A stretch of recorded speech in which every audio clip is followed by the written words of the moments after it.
Good morning बच्चों, कैसे हैं? हम लोग कॉम्प्लेक्स नंबर पढ़ रहे थे, मालूम है ना? याद है?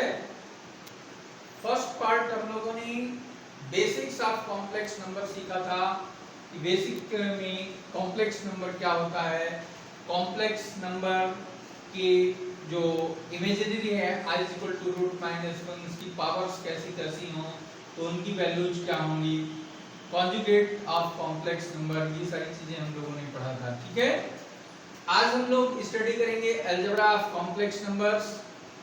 अलजेब्रा ऑफ कॉम्प्लेक्स नंबर जैसे कि अलजेब्रा आप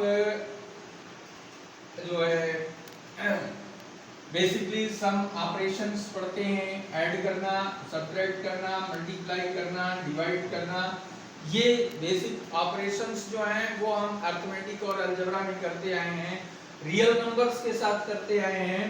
लेकिन अब कॉम्प्लेक्स नंबर में इन चीजों को कैसे अप्लाई करेंगे, ये चीजें इस वीडियो में हम सीखने वाले हैं। तो एक बात याद रखिए, इस वीडियो को पूरा देखिए, कहीं भी स्किप करने का प्रयास मत करिएगा, ठीक है? तभी आपको पूरी चीजें समझ में आएंगी।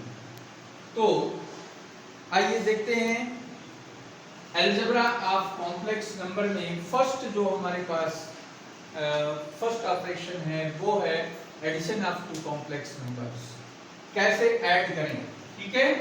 तो सपोज कर लीजिए कि यहाँ पर दो कॉम्प्लेक्स नंबर हमारे पास हैं, z1 x1 प्लस i/1 और z2 is equal to x2 plus i/2। दो कॉम्प्लेक्स नंबर्स हैं और इनका एडिशन हमें लेना है। तो एडिशन निकालने के लिए z1 plus z2 is equal to x1 plus i/1 plus x2 plus i/2। ये दो कॉम्प्लेक्स नंबर हमने लिख लिया, ठीक है? अब ये रियल पार्ट है, ये रियल पार्ट है, दोनों के रियल पार्ट को रियल पार्ट से ऐड कर देते हैं।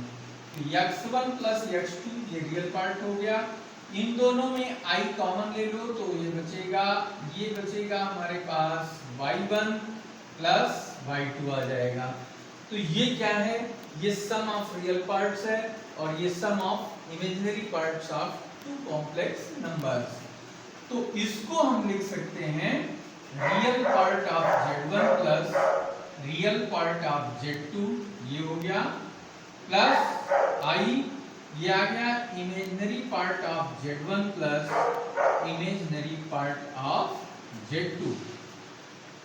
ये चीज एडिशन के लिए हम ऑलवेज अप्लाई करते हैं। इसको हम लिख सकते हैं real part of z1 plus z2 is equal to real part of z1 plus real part of z2। दोनों तरफ कंपैरिजन करें अगर तो ऐसा हो सकता है, अदरवाइज इधर imaginary part of z1 plus z2 is equal to imaginary part of z1 plus imaginary part of z2 है। दूसरे कॉम्प्लेक्स नंबर का काल्पनिक भाग, दूसरे काल्पनिक पहले कॉम्प्लेक्स नंबर का काल्पनिक भाग, दोनों का एडिशन किसके बराबर है? ये z1 प्लस z2 के काल्पनिक भाग के बराबर है। ठीक यही चीज आप जो देखेंगे कि z1 प्लस z2 का जो रियल पार्ट है, जो वास्तविक भाग है, वो वास्तविक भाग z1 का प्लस वास्तविक भाग z2 का, दोनों का जो सम आएगा और ये जो वैल्यू है दोनों इक्वल होगी। तो एडिशन करने के लिए सपोज कर लीजिए कि z1 हमारे पास 2 प्लस 3i है और z2 हमारे पास 5 माइनस 4i है। तो दोनों का एडिशन क्या हो जाएगा? z1 plus z2 is equal to 2 plus 3i plus 5 minus 4i, ठीक है? ये रियल पार्ट है, ये रियल पार्ट है, दोनों ऐड कर दो, 5 2 प्लस 7 हो जाएगा, 3i माइनस 4i, ये दोनों इमेजिनरी पार्ट हैं। तो इसमें से इसको माइनस करेंगे तो ये 7 माइनस 3 माइनस 4 माइनस 1, तो 7 माइनस i आ गया, ठीक है? एक और एग्जांपल ले लो, सपोज कर लीजिए कि हमारे पास है z1 is equal to 2 plus 9i और z2 इज इक्वल टू है 7 प्लस 4i, ठीक है? या माइनस 7 प्लस 4i। तो Z1 प्लस Z2 क्या लिखेंगे 2 plus 9i plus -7 plus 4i। Simplify करोगे तो 2 plus 9i minus 7 plus 4i, ये रियल पार्ट है, ये रियल पार्ट है, तो 2 माइनस 7 माइनस 5 और 9 प्लस 4 13i, ये आंसर हो गया। ये है सम ऑफ Z1 प्लस Z2 दोनों का योगफल। ठीक है, तो मेरे ख्याल से योग करना यानी ऐड करना आपको अच्छी तरीके से आ गया होगा। इसको कहते हैं addition of two complex number. इसी तरीके से आप 3 या 3 से ज्यादा कॉम्प्लेक्स नंबर्स को भी ऐड कर सकते हैं। अब हम बात करते हैं properties of addition. Properties of addition of complex numbers.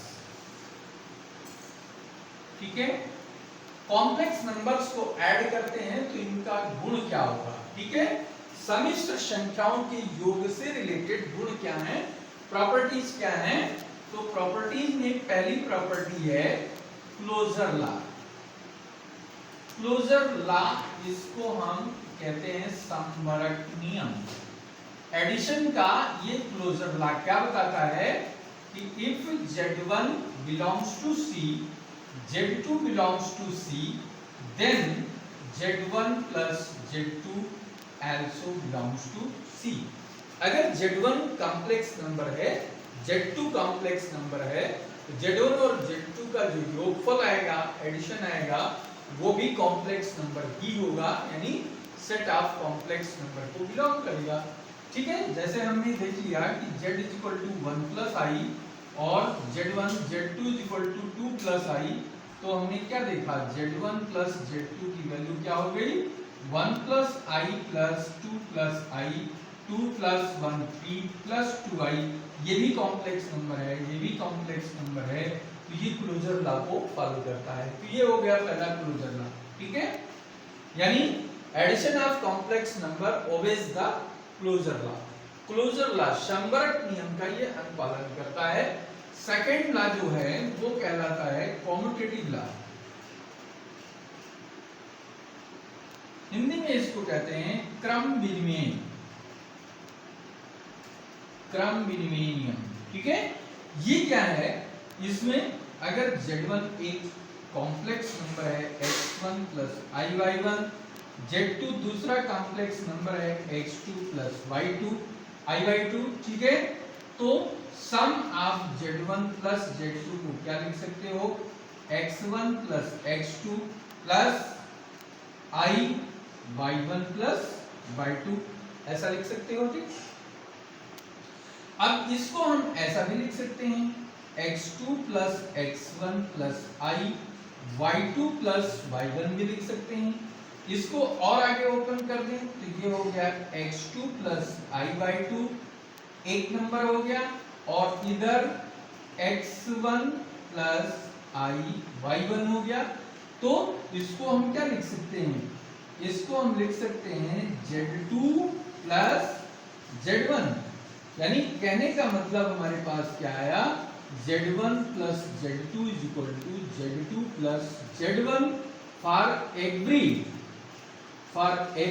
Z1 Z2 belongs to C। यानी Z1 में Z2 को ऐड करें या फिर Z2 में Z1 को ऐड करें तो दोनों का रिजल्ट सेम आता है, कोई फर्क नहीं पड़ता है, क्रम चेंज होने पर कोई इफेक्ट नहीं आता है एडिशन पर। तो इसको हम क्रम विनिमय नियम यानी कॉम्यूटेटिव लॉ कहते हैं। ये रूल जो है एडिशन के लिए कॉम्यूटेटिव लॉ को फॉलो करता है। एडिशन में क्लोजर लॉ और कम्यूटेटिव लॉ तो हमने देख लिया। तीसरा हम देखते हैं यहाँ पर साहचर्य नियम, इसको कहते हैं साहचर्य नियम, जिसे इंग्लिश में एसोसिएटिव लॉ कहते हैं। ठीक है, associative law of addition of complex number. ठीक है, तो यहां पर तीन कॉम्प्लेक्स नंबर लेते हैं x1 plus iy1, and z2 is equal to x2 plus i/2, z3 is equal to x3 plus i/3। ये हमने ले लिया। तो जैसे हमने दो नंबर्स को ऐड करना सीखा है, बिल्कुल ऐसा z2 प्लस z3, इसको हम लिख सकते हैं x1 प्लस i/1 प्लस ये आ जाएगा x2 plus i/2 plus x3 plus i/3, ये आ जाएगा। अब इसको हम ऐड करें तो क्या लिख सकते हैं, इसको लिख सकते हैं x1 plus i/1 plus x2 plus x3 plus y2 plus y3। Again add करेंगे इसको तो x1 plus x2 plus x3, ये आ गया।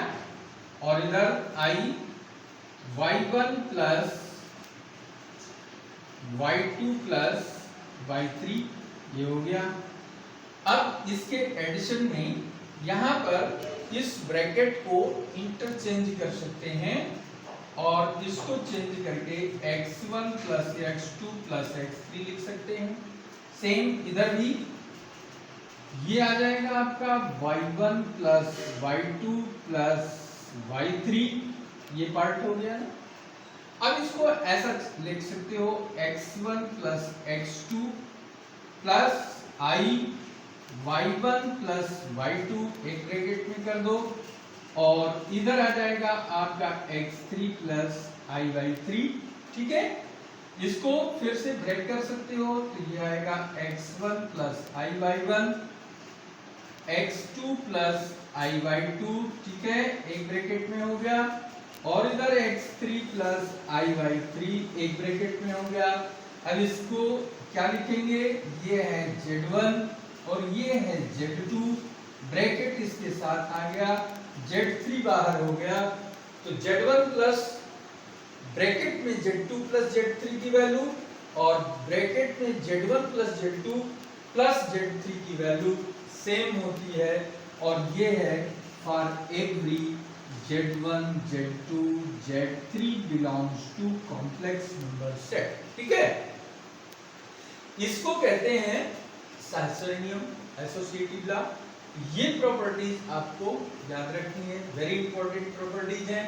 हमने आपको पहला क्या बताया, क्लोजर लॉ बताया। दूसरा क्या बताया, z1 plus z2 is equal to z2 plus z1, commutative law हो गया। z1 plus z2 plus z3 is equal to z1 plus z2 plus z3, ये एसोसिएटिव लॉ हो गया। तो इन रूल्स को आपको याद रखना है, जानकारी इनके बारे में होनी चाहिए। इसके बाद अब हम देखते हैं डिस्ट्रीब्यूटिव लॉ क्या होता है। डिस्ट्रीब्यूटिव लॉ मंटन नियम इसे कहते हैं।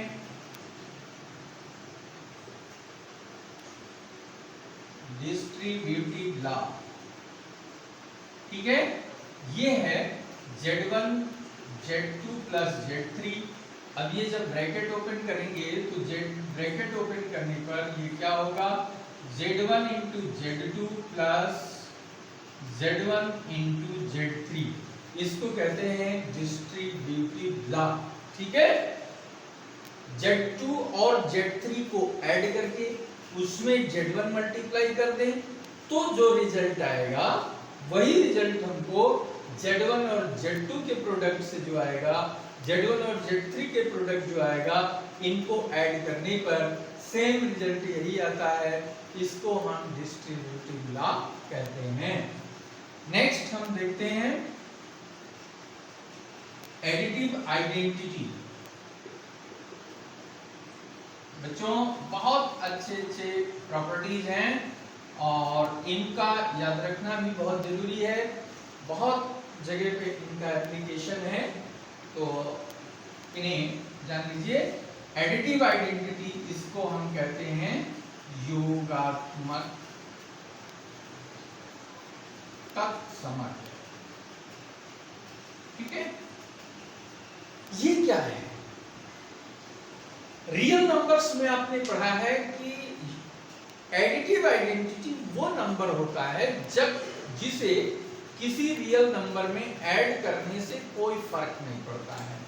जैसे आपने लिखा 5, इसमें क्या ऐड करें कि इज इक्वल टू 5 आ जाए, तो इसमें हमें 0 ऐड कर दें तो कोई फर्क नहीं पड़ता है।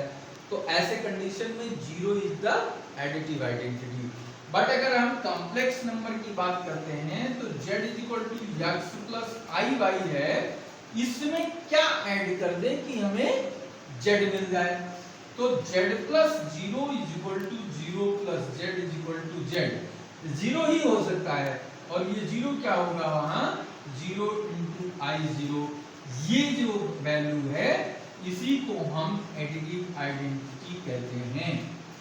एडिटिव आइडेंटिटी यही है, यानी 0 plus I0 is called additive identity of any complex number. यानी जितने भी कॉम्प्लेक्स नंबर होते हैं हर कॉम्प्लेक्स नंबर की एक आइडेंटिटी एडिटिव आइडेंटिटी होती है, योगात्मक तत्समक होता है और वो यही होता है सबके लिए। ठीक है, दूसरा है एडिटिव इनवर्स। एडिटिव इनवर्स इसको कहते हैं योगात्मक प्रतिलोम।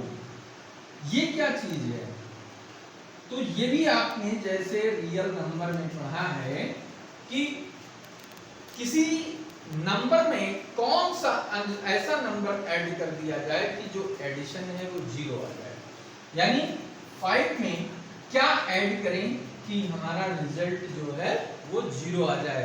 ऑब्वियसली आप कह सकते हैं ये -5 हो सकता है, -5 प्लस 5 करेंगे तो 0 आ जाएगा, तो हम कहेंगे -5 is additive inverse of 5. Also you can say that 5 is additive inverse of -5. ये एक दूसरे के, यानी किसी भी नंबर का अगर हमें एडिटिव इनवर्स निकालना है तो हम उसके समक्ष का जो साइन है, चिन्ह है, बदल देते हैं, तो उससे हमको पता चल जाता है कि इसका एडिटिव इनवर्स क्या है। बिल्कुल यही कॉन्सेप्ट हमको यहाँ पे देखना है कॉम्प्लेक्स नंबर के रेस्पेक्ट में कि z is equal to x plus iy एक नंबर हमारे पास है कॉम्प्लेक्स नंबर, इसमें हम कौन सा ऐसा कॉम्प्लेक्स नंबर ऐड करें जिसे ऐड करने पर हमारे पास जो रिजल्ट आए वो 0 आ जाए। तो सपोज कर लीजिए कि हमने z में a ऐड कर दिया और हमारे पास वैल्यू कितनी आ गई, 0 आ गई, तो वैल्यू 0 आ गई तो a को क्या लिखेंगे -z, तो -z क्या है, -z is the additive inverse of z, यानी -z की वैल्यू क्या हो गई -x minus iy is additive inverse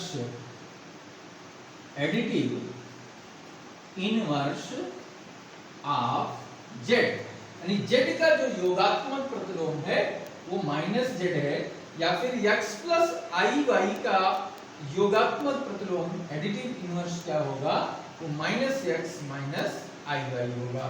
अगर आपसे सिंपली पूछा जाए कि z का एडिटिव इनवर्स क्या होगा, तो z इज इक्वल टू अगर हमारे पास लिखा है 3 प्लस 5i, तो इसका एडिटिव इनवर्स क्या होगा -3 माइनस 5i। अगर हमें दिया है z is equal to -3 plus 4i और इसका हमें एडिटिव इनवर्स निकालना है, तो एडिटिव इनवर्स इसका क्या होगा, तो ये लिखेंगे माइनस प्लस 3 माइनस 4i। ठीक है, अब इनको दोनों को ऐड करके देख लो जरा, -3 plus 4i plus 3 minus 4i, इससे ये कैंसिल हो गया, इससे ये कैंसिल हो गया, क्या आ गया 0 प्लस i0 आ गया, यानी ये क्या है आइडेंटिटी आ गई। तो दो ऐसे नंबर्स को जिसको ऐड करने से एडिटिव आइडेंटिटी प्राप्त हो जाती है, तो एक नंबर दूसरे का एडिटिव इनवर्स कहलाता है। यही कंसेप्ट यहाँ पर है। तो एडिटिव इनवर्स और additive identity, distributive law, associative law, commutative law, closure law, ये सारे प्रॉपर्टी जो एडिशन से रिलेटेड थे वो हमने आपको बताया है। बहुत ही सिंपल वे में आप समझ सकते हैं, इसमें कोई बहुत कठिन काम नहीं है। थोड़ा सा कॉन्सेंट्रेट होने की जरूरत है। आप ध्यान से इन चीजों को देखेंगे तो बहुत आसानी से समझ सकते हैं। तो अब इसके बाद जो नेक्स्ट ऑपरेशन हमारे पास है वो है सबट्रैक्शन। सबट्रैक्शन का मतलब होता है घटाना। एक कॉम्प्लेक्स नंबर में से दूसरे कॉम्प्लेक्स नंबर को कैसे घटाया जाता है। तो Z1 is equal to x1 plus iy1, Z2 is equal to zx2 plus iy2। दो कॉम्प्लेक्स नंबर हमारे पास हैं, तो इनका डिफरेंस कैसे निकालेंगे। तो डिफरेंस सिंपली आप लिख सकते हैं x1 plus iy1 minus x2 plus iy2, bracket open करके जैसे आप सिंपल वे में करते हैं बिल्कुल वही यहाँ भी करेंगे, माइनस x2 माइनस iy2। अब आप जानते हैं कि रियल पार्ट रियल से ऐड होता है, रियल पार्ट रियल से सब्ट्रैक्ट होता है। इसको इससे सब्ट्रैक्ट करोगे, ठीक है। तो ये हमारे पास आएगा x1 minus x2 plus i common y1 minus y2 आ जाएगा, ठीक है ना। अब ये देखिए ये क्या है, x1 क्या है, ये रियल पार्ट ऑफ z1 है, x2 क्या है, रियल पार्ट ऑफ z2 है। यानी पहले के रियल पार्ट से दूसरे के रियल पार्ट का माइनस करने पर हमें real part of z1 minus z2 प्राप्त हो जा रहा है। कहने का मतलब है कि इसको लिख सकते हो real part of z1 minus z2 is equal to real part of z1 minus real part of z2। Same way में ये भी लिख सकते हो इमेजिनरी पार्ट यानी काल्पनिक भाग z1 minus z2 is equal to imaginary part of y1, y1 है माइनस y2 है, यानी ये z1 का इमेजिनरी है और ये इमेजिनरी पार्ट किसका है, z2 का है। तो ये दोनों रिलेशन देख करके सिंपली हम दो कॉम्प्लेक्स नंबर का डिफरेंस निकाल सकते हैं।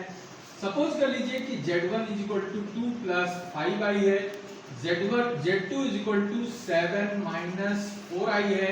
तो क्या लिखोगे, Z1 माइनस Z2 निकालने के लिए 2 plus 5i minus 7 minus 4i, simplify करो इसको तो ये 7 प्लस 4i हो गया, साइन चेंज हो गया, ब्रैकेट ओपन हो गया। अब इस रियल पार्ट में से इस रियल पार्ट को माइनस करोगे 5 आएगा, 5 प्लस 4 इसको करोगे 9 आएगा, ये डिफरेंस हो गया। तो कोई भी दो कॉम्प्लेक्स नंबर आसानी से माइनस कर सकते हो। Z1 आया है हमारे पास 4i plus 7 and Z2 is equal to आया है 2 माइनस 2 प्लस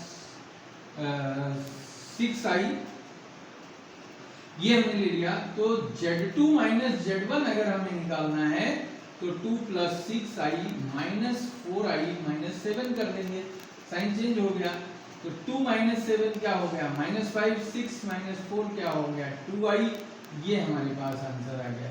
ऐसे ही हम कोई भी दो कॉम्प्लेक्स नंबर लेकर Z1 में से Z2 को या Z2 में से Z1 को निकाल सकते हैं, माइनस कर सकते हैं। लेकिन ऑलवेज याद रखिएगा डिफरेंस जो है वो कभी भी कॉम्यूटेटिव नहीं होता है, ठीक है। Difference operation of two complex number never obeys the commutative law. तो ये चीज ध्यान में रखना है। अब आइए बात करते हैं हम third operation, multiplication of two complex numbers.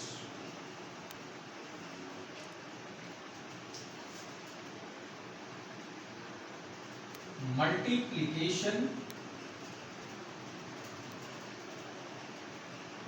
Of two complex numbers, ठीक है। मल्टीप्लिकेशन क्या होता है आपको पता है, कॉम्प्लेक्स नंबर का ये गुणनफल, मल्टीप्लिकेशन माने गुणनफल, गुणन की क्रिया, जोड़ने की क्रिया एडिशन, घटाने की डिफरेंस यानी सब्ट्रैक्शन और गुणा करने की क्रिया को क्या कहते हैं, मल्टीप्लिकेशन कहते हैं। मल्टीप्लिकेशन, ठीक है, गुणा करना। दो कॉम्प्लेक्स नंबर को कैसे गुणा करते हैं, तो यहाँ पर Z1 मान लीजिए हमारे पास x1 plus i by one है और Z2 X2 plus i by to है, ठीक है ना। तो Z1 इंटू Z2 क्या हो जाएगा, बहुत सिंपल वे में आप इसको समझ सकते हैं, इंटू आ जाएगा X2 plus i by to. तो अलजेब्रा में जैसे आपको मल्टीप्लिकेशन सिखाया गया है टू टर्म्स का, बाइनोमियल टर्म्स का कैसे मल्टीप्लाई करते हैं, ट्राइनोमियल का कैसे मल्टीप्लाई करते हैं, वही प्रोसेस यहाँ पर अप्लाई कर दीजिए। तो x1 x2 plus i by two हो गया, i by one x2 plus i by two, बहुत सिंपल मल्टीप्लिकेशन है। ब्रैकेट खोलकर इनको मल्टीप्लाई कर दीजिए, x1 x2 plus i x1 y2 plus i y1 x2 plus i square y1 y2 बन गया, ठीक है। ये आई स्क्वायर कितना हो गया, -1, रियल पार्ट बन गया, तो ये रियल के साथ आ जाएगा x1 x2 minus y1 y2 plus, इन दोनों में i कॉमन हो जाएगा तो ये बचेगा x1 y2 plus y1 x2। अब ये टोटल रियल पार्ट है और ये टोटल इमेजिनरी पार्ट है, तो हम इसको लिख सकते हैं real part of z1 z2 is equal to x1 x2 minus y1 y2, यानी ये क्या होगा, real part of z1 real part of z2 minus imaginary part of z1 imaginary part of z2। Imaginary ध्यान रखिएगा, imaginary Hindi में अधिकल्पित या काल्पनिक भाग है, और रियल रियल माने वास्तविक, ये वास्तविक भाग है। तो imaginary part of z1 into z2 की बात करें तो ये हमारे पास है x1 y2 plus y1 x2, तो इसको क्या लिख सकते हैं, ये है real part of z1 into imaginary part of z2 plus imaginary part of z1 into real part of z2, ठीक है। ये रिजल्ट इसके बराबर है और ये रिजल्ट इसके बराबर है, ये ऑलवेज हमको ध्यान में रखना है।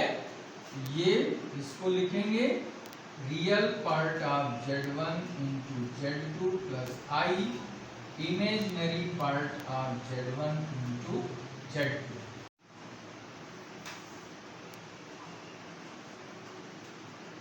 आइए अब हम मल्टीप्लिकेशन के कुछ एग्जाम्पल करके और भी इस कॉन्सेप्ट को स्ट्रॉन्ग बनाते हैं। सपोज कर लीजिए कि हमारे पास z1 2 प्लस 3i और z2 is equal to 5 minus 4i, इनका product z1 into z2 is equal to 2 plus 3i 5 minus 4i, multiply कर लीजिए इनको, 2 5 minus 4i plus 3i 5 minus 4i, इस तरीके से मल्टीप्लाई कर सकते हैं। 2 5 जा 10, 2 4 जा 8i प्लस 3 5 जा 15i माइनस 3 4 जा 12i इंटू आई स्क्वायर हो गया। 10 माइनस 15 और 8i, ये दोनों लाइक टर्म्स हैं, 15 माइनस 8 प्लस 7i हो गया। आई स्क्वायर इक्वल टू -1, यानी माइनस माइनस प्लस, तो 12 plus 10 how much, 22 plus 7i, ये आंसर हो गया, ठीक है। इसी तरीके से ये मल्टीप्लाई ऐसे भी डायरेक्ट कर सकते हो, 2 प्लस 3i 5 माइनस 4i, इसको डायरेक्ट मल्टीप्लाई किया, 2 5 जा 10 माइनस 2 4 जा 8i, 3 से कर दिया, 3 5 जा 15i माइनस 3 4 जा 12i स्क्वायर, सेम वही चीज आ गई। 10 plus 7i plus 12 22 plus 7i, ठीक है। तो इस तरीके से मल्टीप्लाई का प्रोसेस दो कॉम्प्लेक्स नंबर का इजीली आप कर सकते हैं। अब नेक्स्ट हम स्टडी करेंगे सम्मिश्र संख्याओं के गुणन के प्रगुण क्या हैं। जैसे हमने एडिशन के प्रगुण पढ़े हैं, ऐसे मल्टीप्लिकेशन के भी प्रगुण हैं, प्रॉपर्टीज ऑफ मल्टीप्लिकेशन। पिछला हमने पढ़ा था properties of addition of complex numbers. तो अब इसमें फर्स्ट रूल जो है, फर्स्ट लॉ, इसको हम संबरक नियम या क्लोजर लॉ कहते हैं। Closure law, what is this? Closure law का मतलब है दो कॉम्प्लेक्स नंबर हमारे पास हैं, Z1 और Z2, ठीक है। तो Z1 belongs to C and Z2 belongs to C. Z1 and Z2 two complex numbers. Z1 C को बिलोंग करता है, Z2 भी C को बिलोंग करता है। तो जो इनका प्रोडक्ट है Z1 into Z2, ये क्या होगा? तो आप देखिए Z1 कॉम्प्लेक्स नंबर है, Z2 भी कॉम्प्लेक्स नंबर है, और Z1 Z2 का जो प्रोडक्ट आया है गुणनफल, ये भी एक कॉम्प्लेक्स नंबर है। तो इसको हम लिख सकते हैं this belongs to C, Z1 Z2 belongs to C। इसका मतलब है कि जो दो कॉम्प्लेक्स नंबर का गुणनफल यानी गुणन प्रोसेस है, वो संबरक नियम को ओबे करता है, संबरक नियम का पालन करता है। तो पहला नियम तो ये हो गया कि किसी भी दो कॉम्प्लेक्स नंबर का मल्टीप्लाई किया जाएगा तो वो भी कॉम्प्लेक्स नंबर रिजल्ट के रूप में आएगा, अर्थात वो संबरक नियम फॉलो करता है। दूसरा लॉ हमने आपको बताया था कॉम्यूटेटिव लॉ, कॉम्यूटेटिव लॉ, ठीक है। इसको हिंदी में क्रम विनिमय नियम कहते हैं। क्रम विनिमय नियम क्या है? ये भी हमने आपको जैसे एडिशन के प्रॉपर्टी में बताया था, Z1 Z2 belongs to C such that, तो ये दो कॉम्प्लेक्स नंबर हैं, तो यहाँ पे Z1 इंटू Z2 का जो प्रोडक्ट आएगा वही Z2 इंटू Z1 का भी प्रोडक्ट आएगा, ठीक है। यहाँ पर क्रम बदल देने से मल्टीप्लिकेशन में इसके गुणनफल पर कोई इफेक्ट नहीं पड़ता है, अर्थात दो कॉम्प्लेक्स नंबर का मल्टीप्लाई का प्रोसेस क्रम विनिमय नियम का पालन करता है, दिस ओबेज कॉम्यूटेटिव लॉ। जैसे हमने देखा Z1 इंटू Z2 करके देखा तो कितना आ रहा है, ये Z1 इंटू Z2 का जो प्रोडक्ट हमारे पास आया वो है 22 प्लस 7 आई। अगर इसी चीज को हम वेरीफाई करना चाहें, Z2 इंटू Z1 निकालना चाहें, तो ये भी देख लीजिए 5 minus 4i into 2 plus 3i, multiply कर दो, 5 2 जा 10 प्लस 5 3 जा 15i माइनस 8i माइनस 4 3 जा 12 i इंटू i स्क्वायर हो गया, दिस 10 प्लस 7i और इधर माइनस प्लस बन जाएगा 12, ये हो गया 22 plus 7i, Z1 into Z2 को डिनोट कर रहा है, ठीक है।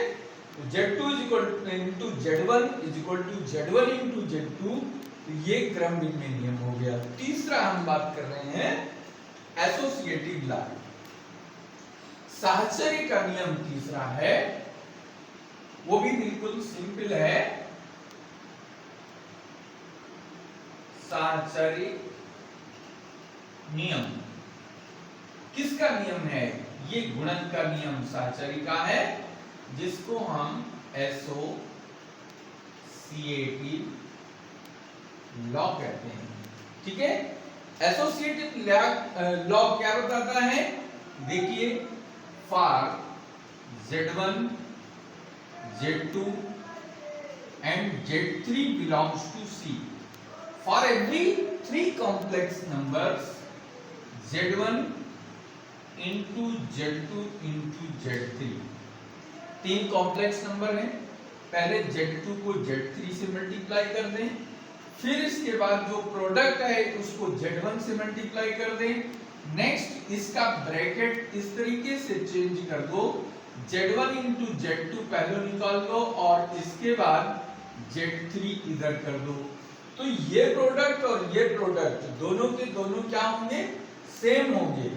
इसको कहते हैं सहचर नियम या एसोसिएटिव लॉ। ये 3 नियम हो गए। फोर्थ नियम देखते हैं। फोर्थ नियम है गुणात्मक तत्समक। गुणात्मक तत्समक, मल्टीप्लिकेटिव आइडेंटिटी।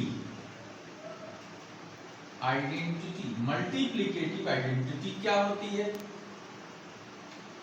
कोई कॉम्प्लेक्स नंबर हो, उसमें कौन सा ऐसा नंबर मल्टीप्लाई करें जिससे जो रिजल्ट आए वो पहले जैसा कॉम्प्लेक्स नंबर ही प्राप्त हो, यानी वही प्राप्त हो जाए। तो Z1 एक कॉम्प्लेक्स नंबर है, इसको हम किस से मल्टीप्लाई करें कि फाइनल रिजल्ट हमारा Z1 ही आए। तो ऑब्वियसली ये तभी पॉसिबल है जब 1 इंटू I0 से इसको मल्टीप्लाई किया जाए, यानी 1 प्लस I0 जब आएगा इससे इसको मल्टीप्लाई करेंगे। सपोज कर लो कि Z1 इक्वल टू है x प्लस I1 और Z1 इंटू 1 प्लस I0 जब हम निकालते हैं तो x प्लस I ये हो जाएगा इंटू 1 प्लस I0 मल्टीप्लाई करेंगे तो x plus x into I into 0 plus I into y plus I square y into 0। तो 0 से मल्टीप्लाई है तो ये फाइनली 0 हो गया। x प्लस I और ये कितना हो गया, Z1 के इक्वल हो गया। यानी दो नंबर्स का प्रोडक्ट जो है ये क्या आ रहा है, सेम फर्स्ट नंबर आ रहा है। तो सेकंड नंबर ये ऑलवेज मल्टीप्लिकेटिव आइडेंटिटी कहलाएगा, गुणात्मक तत्समक कहलाएगा। तो जितने भी कॉम्प्लेक्स नंबर होते हैं हर एक का एक गुणात्मक तत्समक होता है। आप किसी भी कॉम्प्लेक्स नंबर के जब गुणात्मक तत्समक की बात की जाए तो आप सिंपली लिखेंगे 1 plus I into 0 is the multiplicative identity of any complex number. ठीक है, किसी का भी कॉम्प्लेक्स नंबर का ये मल्टीप्लिकेटिव आइडेंटिटी होती है। इसी तरीके से हम नेक्स्ट लिख सकते हैं गुणात्मक प्रतिलोम।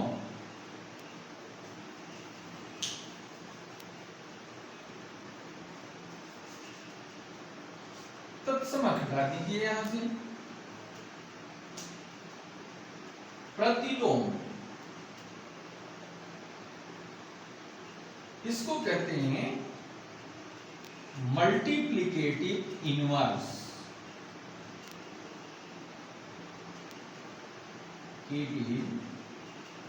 इनवर्स, इनवर्स मींस क्या होता है, उल्टा। ठीक है, मान लीजिए कि z हमारे पास x प्लस I कोई एक कॉम्प्लेक्स नंबर है, इसको हम किस नंबर से मल्टीप्लाई करें जिससे इसकी जो प्रोडक्ट वैल्यू आए वो यूनिट हो जाए, इकाई, यानी 1 प्लस I नॉट हो जाए।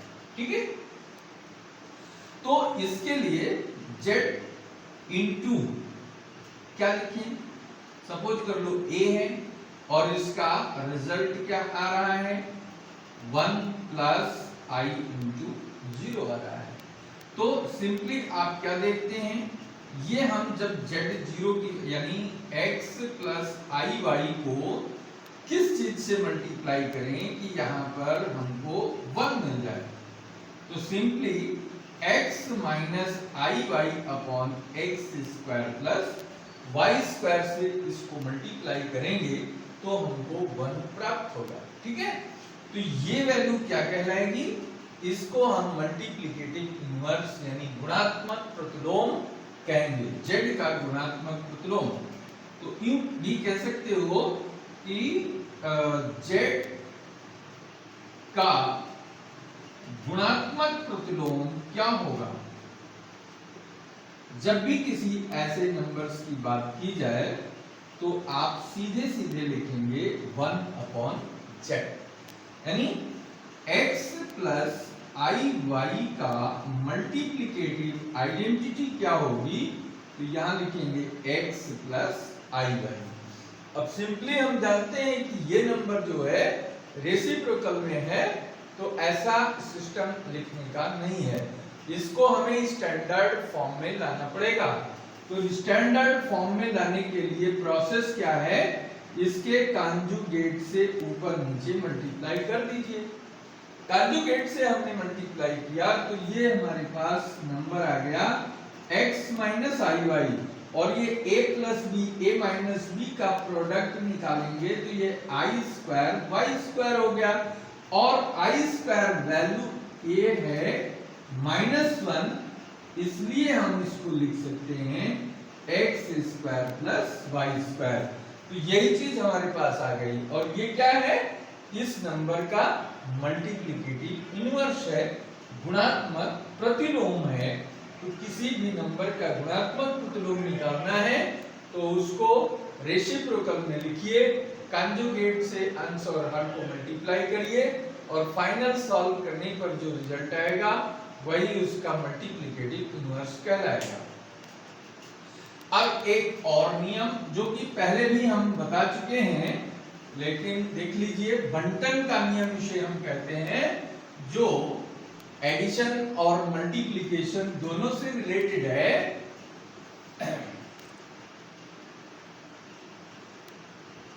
बंटन का नियम, इसको हम इंग्लिश में कहते हैं डिस्ट्रीब्यूटिव लॉ। डिस्ट्रीब्यूटिव लॉ क्या है, for every z1 z2 and z3, तीन कॉम्प्लेक्स नंबर्स हैं, belong to this 3 complex numbers. इसके लिए हम अगर ऐसा लिखते हैं z1 plus z2 plus z3, ये होगा z1 into z2 plus z1 into z3। ये प्रोसेस डिस्ट्रीब्यूटिव लॉ कहलाता है, यानी जब ये ब्रैकेट खुलेगा तो ब्रैकेट मल्टीप्लाई करके, ब्रैकेट हटा के z1 into z2 first term में मल्टीप्लाई, और सेकेंड टर्म में फिर z1 से मल्टीप्लाई, तो z1 इंटू z3 बन जाएगा। दोनों ये दो कॉम्प्लेक्स नंबर के प्रोडक्ट फॉर्म में आ जाएंगे। इसी को हम बंटन नियम या डिस्ट्रीब्यूटिव लॉ कहते हैं। नेक्स्ट अब फोर्थ ऑपरेशन की बात करते हैं, कोशिएंट लॉ या भागफल। भागफल, ठीक है, इसको डिवीजन कहते हैं। ठीक, भागफल क्या है, भाग करने का प्रोसेस क्या है। जैसे रियल नंबर में 5 को 2 से डिवाइड करना है तो 5/2 लिखते हैं, 7 को 4 से डिवाइड करना है 7/4 लिखते हैं, 1 को 2 से डिवाइड करना है 1/2 लिखते हैं। तो यहाँ पर for every z1 z2 belongs to C, z1 upon z1 के फॉर्म में लिखा जाएगा, फर्स्ट कॉम्प्लेक्स नंबर न्यूमरेटर में, सेकंड डिनोमिनेटर में। और इसको लिखने का मतलब क्या है, ये क्या परिभाषित कर रहा है, तो इसका परिभाषित करने का सलीका है ये 1/z2। z1 को 1/z2 से जब मल्टीप्लाई करते हैं तो यही हमारा डिवीजन फॉर्म बनता है, और ये कंडीशन क्या है, Z2 नॉट इक्वल टू 0 होना चाहिए। ये कंडीशन बहुत जरूरी है।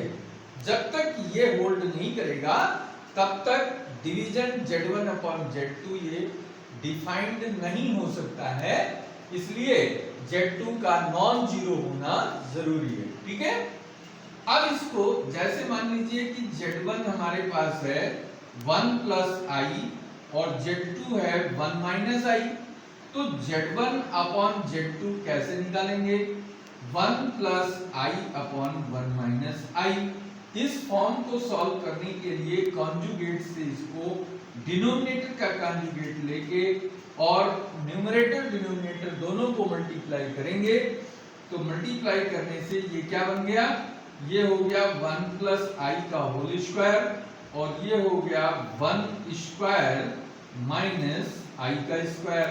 तो ये form a plus b whole square से सिंप्लीफाई कर सकते हो, 1 plus i square plus 2i upon 1 minus minus plus 1 हो गया, ये होगा 1 minus 1 plus 2i upon 2, 1 1 cancel हो गया, 2i अपॉन 2 से 2 कैंसिल, ये रिजल्ट हो गया i। ये क्या है, ये है Z1 अपॉन Z2 की वैल्यू। एक और एग्जांपल ले लीजिए, Z1 हमारे पास है 3 प्लस 4i और Z2 है 5 माइनस 3i। ठीक है, अब Z1 अपॉन Z2 क्या होगा, Z1 upon Z2, Z1 upon Z2 निकालने के लिए 3 plus 4i upon 5 minus 4i। अब इनको सिंप्लीफाई करना है क्योंकि ये फॉर्म हमारा a plus IB standard form में मानक रूप में नहीं है, तो इसको हम पहले कॉन्जुगेट जो इसका है उससे हम इसको मल्टीप्लाई करते हैं। कॉन्जुगेट इसका क्या बन रहा है, चिन्ह बदल दिया जाएगा, केवल 5 प्लस 4i और 5 प्लस 4i, इससे मल्टीप्लाई करोगे तो डाउन यानी डिनोमिनेटर में आ जाएगा 5 स्क्वायर और 4i का होल स्क्वायर।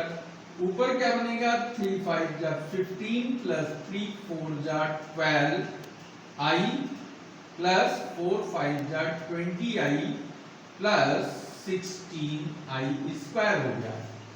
अब नीचे बन जाएगा 25 प्लस 4 का स्क्वायर 16 i स्क्वायर माइनस 1 और ये माइनस 1 हो जाएगा, तो माइनस 16 प्लस 15 माइनस 1 आ गया और 20 10 30 2 32 32i हो गया। स्टैंडर्ड फॉर्म इसका बन गया, इसको ऐड करोगे तो ये हो गया 1/41 6 5 11 तो 18 4 प्लस 32/41i, ये आंसर हो गया। इस तरीके से डिवीजन का कोई भी दो कॉम्प्लेक्स नंबर दिया हुआ है और उसको डिवाइड करके इस फॉर्म में लाना है, यही प्रोसेस हम फॉलो करके डिवीजन को भी हम सिंप्लीफाई कर सकते हैं।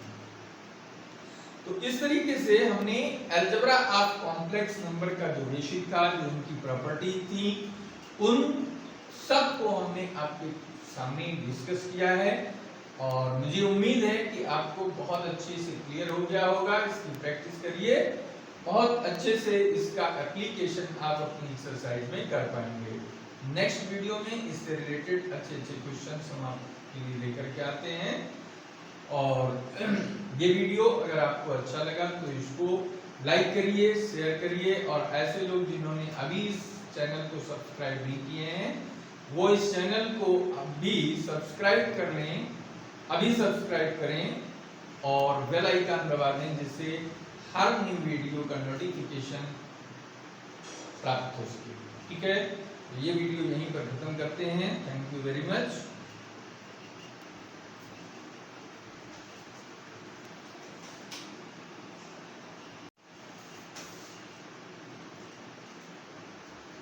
सभी व्यूअर्स ध्यान दें, थोड़ा सा यहाँ पे जो लास्ट प्रॉपर्टी भागफल की हमने बताई है, नहीं चौथा प्रोसेस भागफल में जो लास्ट एग्जाम्पल हमने आपको कराया है जिसमें Z1 = 3 + 4i, Z2 = by mistake यहाँ -3i लिख गया है, ये -3 नहीं बल्कि -4i को पढ़ते हुए पूरे प्रोसेस को सॉल्व किया गया है। ठीक है, तो ये आप ध्यान से इस चीज को मेंशन कर लेंगे।